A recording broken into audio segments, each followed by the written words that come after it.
समस्त को प्रभु जीशु ख्रीष्टर मधुमय नाम आंतरिक नमस्कार। ख्रीष्टर प्रिय भाई भौणी माने लोटंकर स्त्री लवण स्तंभ हो जाते परमेश्वर मना करते तुम्हें पछक देखियो नहीं। जेतेबेले से पछक अनेले से एक लवण स्तंभ परिणत हो जाते। आईटा कौटी घटी यही घटना घटी सदम रे। सदम एवं गमरा ए दुईटी जाक नगर को परमेश्वर गंधक द्वारा विनष्ट करथिले। एई कथा को आपण माने बहुत भल भाव आपण जानिचंती। तेबे आजिर वीडियो रे आमे सही सदमर एरिया को आमे माने देखिबा। आजिर सदम देखिबा निमंते देखिबा को केमितिया। तेबे प्रिय बंधुगण ये होची सदम। एटा एते शीघ्र शेष हवा ना, ये हूँ बहुत बड़ एरिया। तबे प्रिय बंधुगण वर्तमान आपन जोटा देखुचंदी मुझे पुश करिछि वीडियो को, ये हूँ से स्थान जो स्थान को परमेश्वर गंधक द्वारा विनष्ट करथिले। आपण पाइजिबे आदि पुस्तक तार 19 पर्व आपण पाइबे एक्जाक्टली एई जगह को परमेश्वर कौन करथिले अग्नि रे विनष्ट करथिले। केवल एई गुटे एरिया नहीं, पूरा संपूर्ण सदम नगर ही ध्वंस हो जाता। तबे एटा को देखिया पे हेले बहुत टाइम लागिबो पूरा संपूर्ण एरिया बुलिबा निमंते। सेति पई आपण एटा देखंतु, आपण जहाँ देखुचंती ये आगरो एक बहुत कौन थिला, एई जगह बहुत बड़ बड़ बिल्डिंग थिला। से टाइम रे बहुत बड़ बड़ बड़ प्रासाद गुड़िक थिला। लोक मैंने कौन करुले से समय विलास व्यसन रे जीवन काटुले। से कह जाऊला ये नगर ध्वंस हम। परमेश्वर कौन करेंगे, परमेश्वर ये नगर को ध्वंस करेंगे, किंतु सही टाइम रे कहीं शुणिला वाला कहीं नथिले। तबे प्रिय बंधुगण यही जो आदि पुस्तक 19 पर्व, आदि पुस्तक 19 अध्याय आउ ये लोटंक विषय संपूर्ण रूप वर्णना कर जाइछे। केमिति लोटंक पाखो केमिति दूत माने आसिले आ दुई जन स्वर्गदूत आसिले मनुष्य परी, माने मनुष्य बेसर आसिले। आ समाने लोटंकर घरे समाने रहिले। समाने एक्चुअली राजी हो नथिले रहिया पई, किंतु लोट तांको अत्यंत बड़ेबारु माने लोट तांको बहुत अनुरोध कले, आपण माने आज आम घरे रुहंतु। आ जतबेले से माने लोटंको घरे रहिछले आ सही समय से नगरर पापिष्ट लोक माने से माने आसी कि लोटंको डिस्टर्ब कले। डिस्टर्बांस करिकि तांको कहले तुम घरे जो दुई जन पुरुष आज अछंते तुम्हें समान को बाहर करके आम सामना को आन, आमे समान सहित व्यभिचार करिबा। लेखा होची उपगत हवा शुद्ध ओडिया, किंतु तार एक्चुअली अर्थ होची समान चाहूले दुई जन स्वर्गदूतों सहित व्यभिचार करिया पाई, कारण से भावुले एमाने आम परी मनीष होइथिबे। तबे प्रिय बंधुगण सही समय सदम एवं गमरारे समलिंगी यौन संपर्क एटा माने प्रबल मात्रा रे थिला।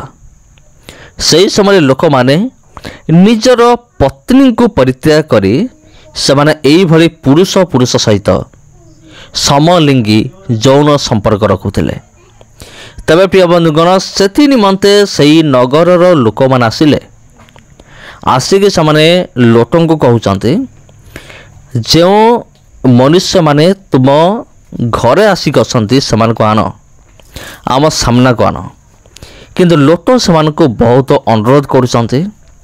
लोट कहउचंती जे समान सहित तुम्हें किसी कर ना, मु मोर झील दुई जन को आनी दउची, तुम्हें समान सहित जहा कर। किंतु से स्वर्गदूत दुई जन लोटों को घर को टाणिकी नहीं गले। आउ लेखा होची सान बड़ समस्त को अंध करेले। हाँ प्रिय बंधुगण आउे अंध करेला परे आउ सही समय से दुई जन व्यक्ति कहते दुई जन स्वर्गदूत लोटों को तुमे बाहरी जाओ कारण सदाप्रभु ए नगर को गंधक अग्नि द्वारा विनष्ट करने जाऊँच आ तुम्हें पछ को जमा देखिब ना तुम्हें बाहरी जाओ किंतु पछ को तुम्हें अनैब ना बोले मना करते आने लोट एवं तांको परिवार से बाहरी गले ता पूर्व लोट निजर ज्वाई मान को कहले जे ए नगर विनष्ट हम चल पलैबा किंतु सेमाने थट्टा प्रयास कले आने विश्वास करे ना बाध्य कि लोट निजर झील दी जन को धरी से कौन हेले से नगर रू बाहर हेले जिते बाहर हेले से नगर रू प्रिय बंधुगण ता पूर्वर से माने लोक मैंने एमती मजा मजलिस मद्यपान व्यस्त थे कारण से जना नाला जे ए नगर आज विनष्ट हम से माने विलास व्यसन व्यस्त थे यहीटा हूँ से जगह देखु जो नगर को परमेश्वर ध्वंस करते ये हूँ से नगर से एरिया आउ किसी एटा हूँ एक्जाक्टली सही एरिया प्रिय बंधुगण तापरे परमेश्वर कौन कले आकाशरु अग्निवृष्टि कले आकाशरु गंध को वृष्टि कले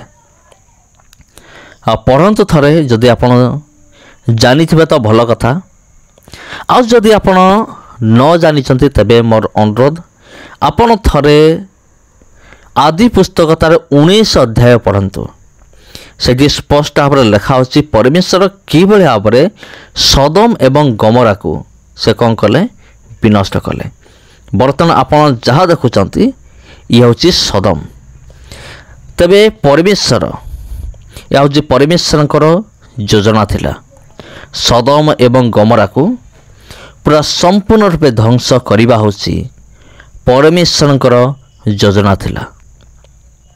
हाँ प्रिय बंधुगण आ स्वर्गदूत जी जन से आश्रय नहीं लोटंकर घरे तबे ख्रीष्ट रे प्रिय भाई एवं भरी माने आओ आज मध्य एई जगार गंधक मिले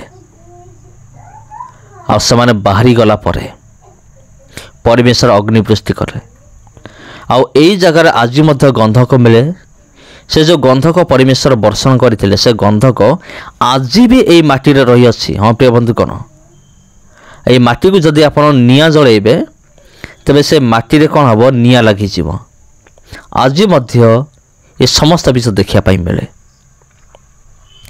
एथरो टिके लक्ष्य करंतु बाइबल हूँ एक सत्य पुस्तक अटे आ से बाहरी गला पर लोट एवं तांकर स्त्री तांकर दुई झियो आ समस्ते बाहरी गला परे परमेश्वर कौन करथिले एई नगर उपरे गंधक वृष्टि करथिले बा अग्निवृष्टि करथिले आ जतले अग्निवृष्टि हैला देखु देखु सदम एवं गमरा कौन हैला विनष्ट होई गला लोक माने दौड़ुथिले यार सियारे आ हुए तो से भावुथिबे आमे लोटों कथा आमे शुनिथिला आमे बंची जाई थांतु किंतु सेमिते नाही जते भी लोक थिले समस्त विनष्ट हेले एवं एई नगरटी सदम एवं गमरा नगर दुईटी नगर संपूर्ण रूपे पूरा विनष्ट हो गला आ तार चिन्ह वर्ण किसी रहिला नाही जा किसी कोठा बाड़ी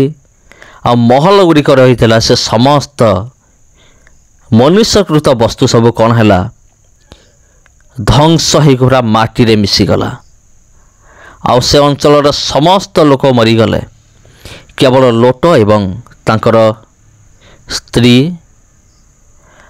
आउ से बसी थे किंतु स्त्री जिते पशु को नईले से एक लवण स्तंभ हो गले देखो लेखा मु पोस्ट कर देछि लेखा लोट्स वाइफ एंड माउंट सदम लोटंकर स्त्री एवं सदम पर्वत आपण बर्तमान जहाँ देखुंत यहाँ हूँ सदम पर्वत ये लेखा अच्छे स्पष्ट भाव में कारण एक्जाक्टली यही जगार लोटंकर पत्नी एक लवण स्तंभ हो जाइथिले एक लुण खंब लवण स्तंभ हो जाइथिले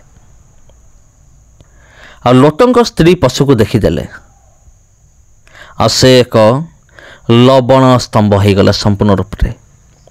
ଦୂତ ସେମାନଙ୍କୁ ଷ୍ଟ୍ରିକ୍ଟଲି ମନା କରିଥିଲେ, ଯାହା ବି ହୋଇଯାଉ ତୁମେ କିନ୍ତୁ ପଛକୁ ଅନେଇବ ନାହିଁ। କିନ୍ତୁ ଲୋଟଙ୍କର ସ୍ତ୍ରୀ ପଛକୁ ଅନେଇଲେ, ସେ ଲବଣ ସ୍ତମ୍ଭ ହେଲେ।